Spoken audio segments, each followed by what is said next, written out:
শুভেন্দু অধিকারী পর দিলীপ ঘোষ ফের তৃণমূল কর্মী এবং সমর্থকদের বাধার মুখে পড়ল।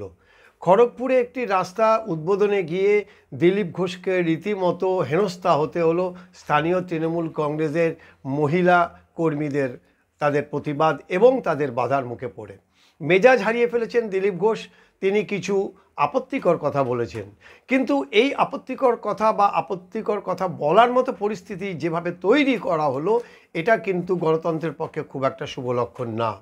এর আগেও আমরা বারুইপুরে দেখেছিলাম যে শুভেন্দু অধিকারী যখন যাচ্ছে, তার রাস্তা তার বাধা দেওয়ার জন্য যেভাবে তৃণমূল সমর্থকরা সেখানে উপস্থিত হয়েছে এবং তাকে অত্যন্ত কটু ভাষায় তাকে গালাগাল করেছে, তার গাড়ির উপরে হামলা করেছে, এটা কিন্তু যথেষ্ট চিন্তার বিষয় ইলেকশন কমিশনের কাছে।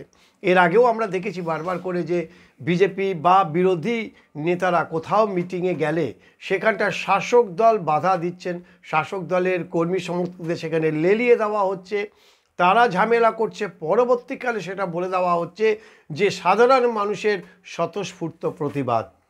একটা কথা মাথায় রাখা উচিত যে এক মাঘে শীত যায় না, বা ইট মারলে পাটকেল খেতে হয়। অর্থাৎ আমি যে কাজ করব সেই কাজ আরও একজন আমার বিরুদ্ধ করতে পারে, এটা আমাদের মাথায় রেখেই আমাদের পা ফেলতে হয়। আজকে বিজেপির যেভাবে এখানটায় তাদের নেতা, তাদের এখানকার মন্ত্রীরা যেভাবে হেনস্থার শিকার হচ্ছে, এর পাল্টা যদি দিল্লিতে তৃণমূল সাংসদদের সেই বাধা বা সেরকম একটা পরিস্থিতির মধ্যে পড়তে হয়, তাহলে কি সেটা খুব ভালো দেখাবে?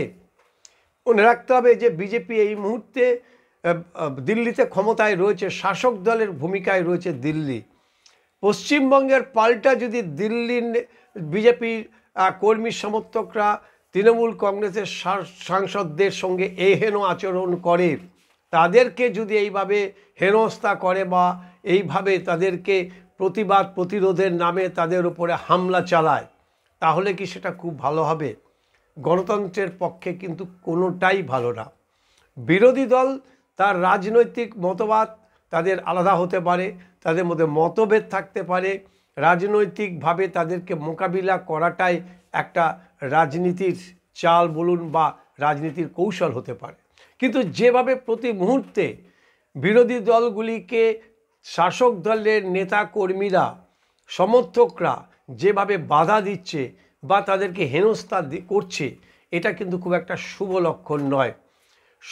দিন কারো সমান যায় না। তৃণমূল কংগ্রেসও কালের নিয়মে একদিন হয়তো ক্ষমতা থেকে সরে যাবে, সেই দিনটার কথা কিন্তু মাথায় রাখতে হবে।